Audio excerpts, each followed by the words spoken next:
Deputy Chairman Fred Hampton of the Illinois Black Panther Party. Hey everyone, it's the Filmist. Uh, this will be rather short. I just wanted to go ahead and do, I guess, a quick vlog review discussion of Shaka King's Judas and the Black Messiah. Finally, after about 2 months of trying to figure out where I was going to, see it at, whether it was on the Sundance Virtual Festival where it debuted, where I missed it, or in the theaters, or on HBO Max, or wherever. It's been I've been trying to see it for 2 months, and then finally got to see it last night in a completely empty movie theater, by the way, which is, in these COVID times, it's pretty fantastic. It's completely empty, completely by chance. I mean, the film's been out for like 2 months, so it's not too shocking. But yeah, it was a fantastic experience. Popcorn, cocktail by your side, or soda pop, as the case might be, and very appropriate too, because I can't think of a film in recent memory that lends itself so well to the big screen format. I'm going to kind of ramble and kind of go back and forth because I don't really do day after reviews like this very often. I prefer typically to kind of wait and let things kind of collate in here. And of course, I am also going without a script, as is appropriate. So take the top. My initial impressions. I think this film was excellent. I think it was if it gets passed over for any of the big five in terms of the Academy Award nominations, that's going to be criminal. I'm a student of, I guess, what you would call revolutionary insurrectionist cinema. Maybe insurrectionist cinema, best word to use around these times. But we're talking about films that are about far left politics, which this film definitely is. I'm speaking, of course, of films like The Battle of Algiers, Steven Soderbergh's Che, films like that, and in particular, this film as well. And that's one of the things that I really enjoyed about it, because this film is very well researched and very, very, very not shy about the politics of Fred Hampton and the Black Panther Party. The fact that they were an anti-capitalist, fervently anti-capitalist group, and that was more their aim than anything having to do with race back then, or at the very least that was his aim, Fred Hampton. And I loved that, and of course I also loved that, this film was about,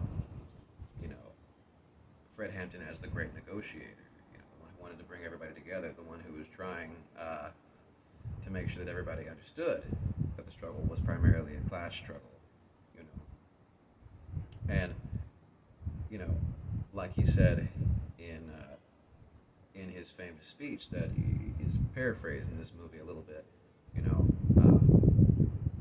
the way that Fred Hampton always approached what he was doing was that black people were the vanguard of the revolutionary movement for everybody, because they were the most oppressed people. And that's the way this film approaches it as well. So, in the library, in the lexicon of fervently socialist, communist, or anarchistic, even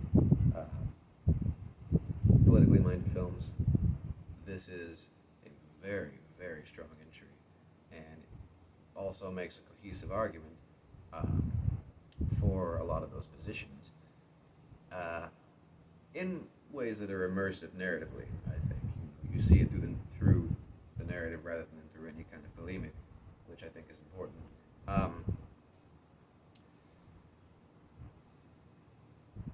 What I thought was so strong about this film, of was,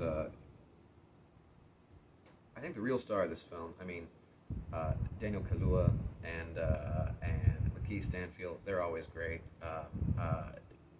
Jesse Plemons, he's always fantastic. But the real star of this film, even though that sounds like a cliche, is Shaka King. Shaka King, he's made one feature film before this, Newlyweds, which I haven't seen. I know he's done some TV work and stuff like that before, but I don't like using cliches like the word visionary, but I do think it applies here because the man has such a strong feeling. And the film is so unique in its ebb and flow. It feels almost like a Scorsese crime picture within the context of the late 1960s, post Malcolm X, post Martin Luther King. And what I noticed about his style, and what I think is really important to note with this film, is that people would assume with a film about the Black Panthers at this time that it would, be dominated by spectacle. There is the want when you write something like this about a subject like this to include as many of the dramatic gunfights and battles between the Black Panthers and the police as you can, and those are in there. There's a few of those in there, but those, by the way, are really well done. The gunfight at the Black Panther headquarters is incredibly visceral, and what's fantastic about it is that it never loses track of character. And that brings me to the primary feature, I think, of Shaka King's visual language in the film. This is a film that's very, very concerned with faces. I think maybe a good 70% of the film takes place in close-up, or at the very least in medium close-up, definitely. Shaka King spends a lot of the film studying the emotions, the changing emotions of Fred Hampton, Bill O'Neill, of Roy Marshall, in the moment, And while there is a lot of dialogue in this film, I would say that it does have a strong sense of visual storytelling, primarily because the dialogue that you're hearing is often incongruent with the emotions. There's double speak happening, and you're seeing the characters react to it in real time, and those reactions become important in a narrative sense. You're seeing the characters change and evolve in real time on their faces. And so much of the film plays out in close-up, and in these dynamic close-ups where, rather than, we talk about movement and stuff, Daniel Kaluuya is dynamic in his performance as Fred Hampton, in the I Am a Revolutionary speech, the way his body moves, and the editing in that scene, astounding. But I thought it was genius to have that scene primarily play in basically a really, really tight close-up of Kaluuya's face as he's going through the entire speech. And you're seeing the belief in his face. You're seeing the emotion in his eyes. He's got these deep eyes. It's great, And then, of course, you have all those moments where Lakeith Stanfield's character, Bill O'Neill, is like running away, or he's fearful. He's in over his head, and that's like a repeated motif throughout the film, is seeing him walk away from something, walk straight into camera, and we follow him and watch the changing expressions on his face as he walks through shadow, and what also too, another great element of this film that I wanted to kind of point out as well was that sense of time and place, because this doesn't feel like a put on. It doesn't feel like a costume drama or anything like that at all. It feels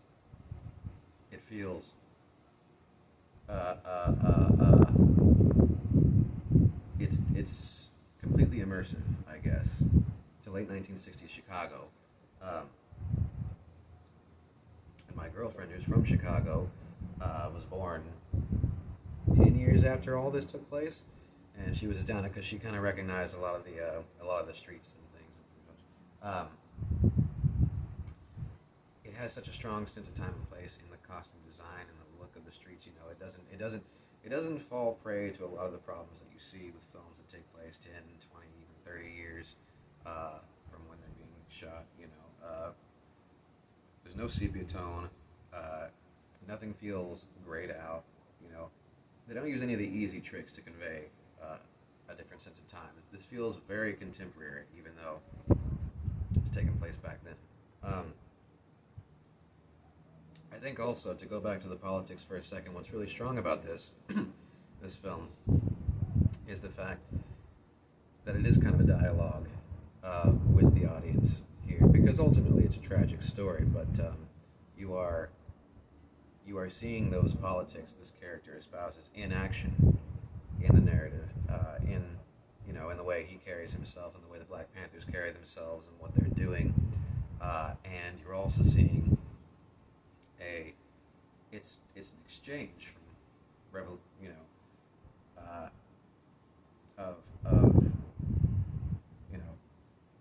revolutionary actions from one to another. Kahlua makes reference to Che Guevara from passage from guerrilla warfare, I think twice in the film. And also again in that speech that's paraphrased, I think there's actually mention of Maoists and or Chairman Mao and Lenin as well.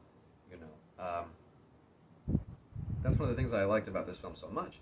As a matter of fact, the first time that we see Chairman Fred, the first speech he gives, where he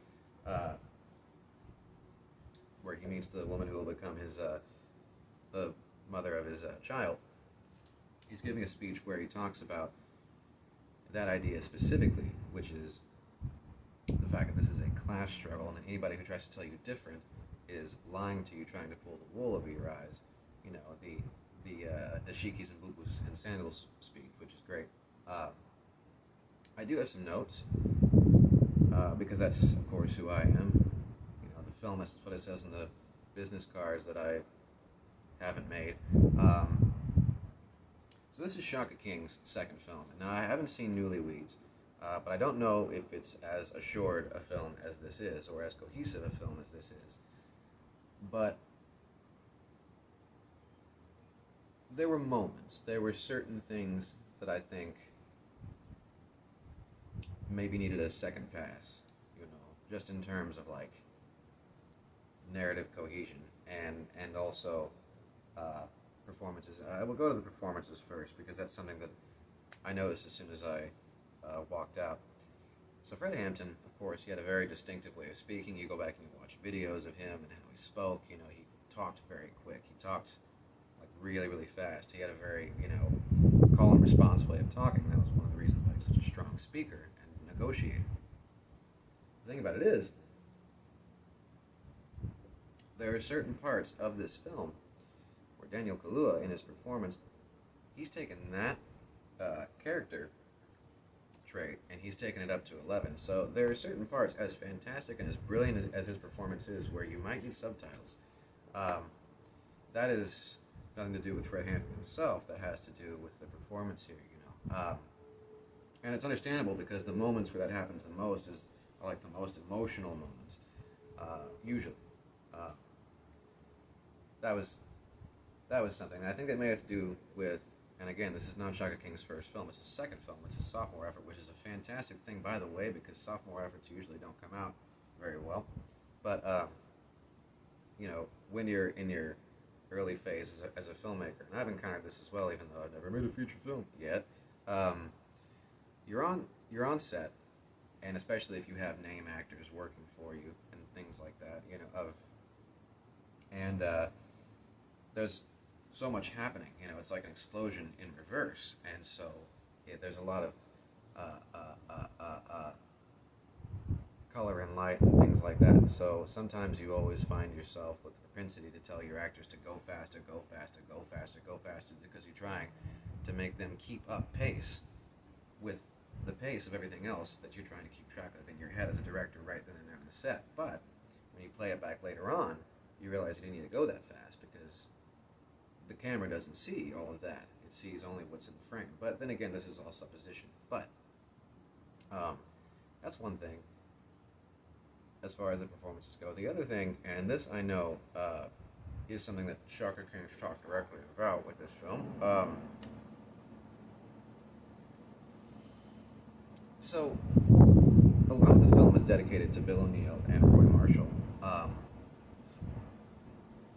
From what I'm aware from the production, that was something that was included later on to make sure that they could get funding to make this film, because they didn't know if they could get funding to make a film purely about the Black Panthers and Fred Hampton. I think it was a good choice because it led to the film that we have now, but at the same time, fuck the FBI. You know? And fuck Bill O'Neill too. Traitor. So there is a certain amount of contrivance, I think, at certain points you can feel in the narrative of the film as you're watching it, where the film is trying to find more ways to make time for that aspect of the narrative they're trying to tell, rather than taking our attention away from the stuff that we really care about, which is the revolutionary politics, the Black Panthers, Fred Hampton, and Bill O'Neill's dynamic within that, you know. But that was a necessity, I think, to get funding. Now, the other thing that I wanted to say, this is not really anything that's wrong with the film, you know, but this is just something I noticed. So if you look at history, and other people have made this note as well, if you look at history with these people, all these characters, if you were to watch this film sight unseen without knowing who these people were, it would make sense. You know, you wouldn't think about the ages of these characters and who they were. But Fred Hampton, and this is really one of the more tragic aspects of it, Fred Hampton was 21 years old when he died, when he was killed. And Bill O'Neill was 17. You know, he was a kid. You know. Sorry, size limit reached. I don't know how old Daniel Kaluuya is, but I know that Lakeith Stanfield is my age, or a little bit younger. I don't know. And in that way, I think that's another point to the film's credit. You know, you really do buy them as these characters. You know, especially they show footage of Bill O'Neill from his infamous "Eyes on the Prize 2" interview toward the end, beginning, and when you put those two right next to each other, it's astounding. Like he's got him right down to his body language and the language, you know, and like the way that his face looks and the way his eyes move. Lakeith Stanfield does an amazing job. And Kaluuya as well, you know, like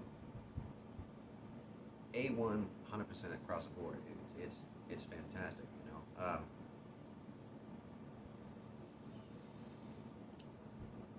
That's just something that's rather interesting, and it really, I think, one thing I know for certain that people were talking about on Reddit and on other places as well, they were supposing that they were cast partly because, I mean, I know Shaka King's talked about how there's not really a lot of younger black stars that could have carried the film that would have, I guess, gotten the kind of funding they were looking for, drawn the kind of crowds they were looking for. That might be true, but also too, some people were presupposing that, like, if you cast it that way, it would have come off as like a teen rebellion movie, which, like, this is history, and with the type of film this is, which is incredibly harsh and incredibly dark, it makes for a great date movie, which is incredibly harsh, incredibly dark, deals with real politics and the ramifications of choosing to follow those politics to their bitter end. I don't think there's any risk that it would have come off that way. There's nothing real light or frothy about this film. Also, a quick note on the soundtrack. The soundtrack throughout this entire film is it's amazing. It's filled with, there's there's jazz, there's funk music all throughout. You know, and there are certain parts. And I know this probably wasn't intentional, but there are certain parts where the score kind of reminded me, particularly in the I'm a Revolutionary scene, and also in the scene where the Black Panthers go to meet the Crowns to talk about, joining up. The score takes on, this very Gino Yomashirogami, I think that's how you say his name. The composer that scored Akira.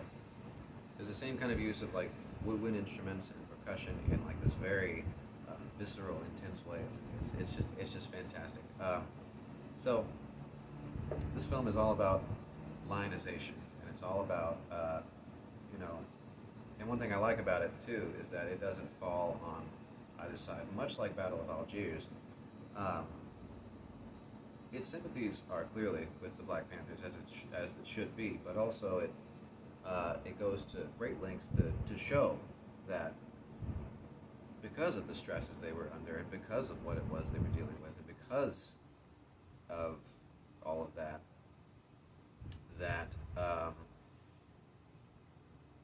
sometimes it got to be a bit too much, and they did things that led to their more violent image in the collective conscious of the 70s.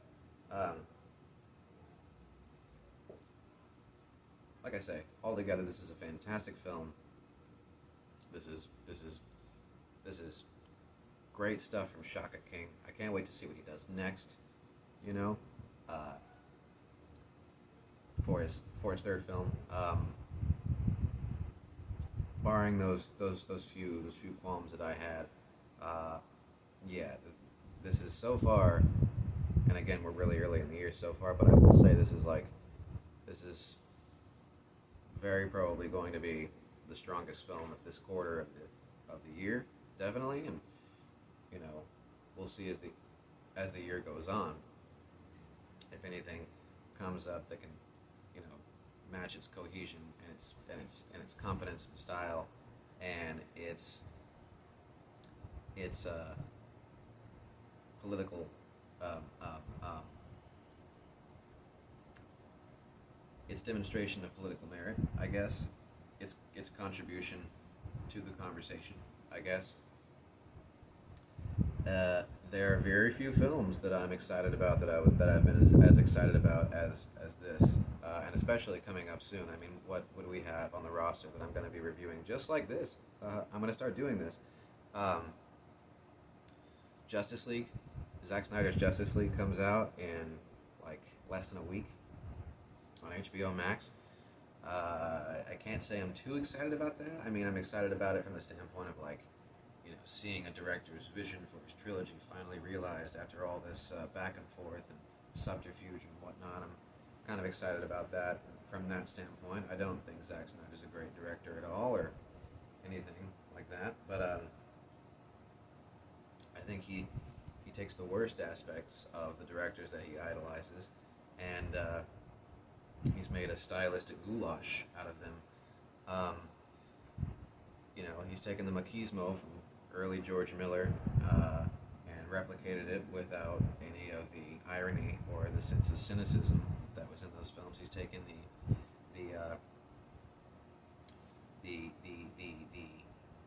the telephoto and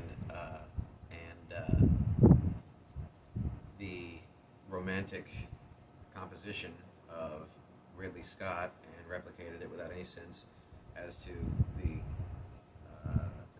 use of those compositions outside of on-the-nose allegories and things. I'm sorry, I just got done with a massive amount of dental work on my mouth today. Well, it's really just a cleaning, but it was a deep cleaning, and I'm also working through my second cup of coffee, so my apologies if my mind goes blank. I'm just not a fan of him, but I can't wait to see that. Godzilla vs. Kong, I mean, these two are relatively brainless, I'm sure. I'm sure that's going to be fun. Everybody loves Godzilla. The only thing that I'm excited about really this year is 3,000 Years of Longing in September. And Last Night in Soho from Edgar Wright, and The Last Duel by Ridley Scott. And there's a handful of others, but that's pretty much about it. This is the high watermark so far as Judas and the Black Messiah. So check it out. Check out Steven Soderbergh's Che, parts 1 and 2. Check out Spike Lee's Malcolm X. Check out The Battle of Algiers by Pontegovo. Check out Jean-Pierre Melville's, God, I hope I'm saying this right. I really apologize, French people, if I'm not.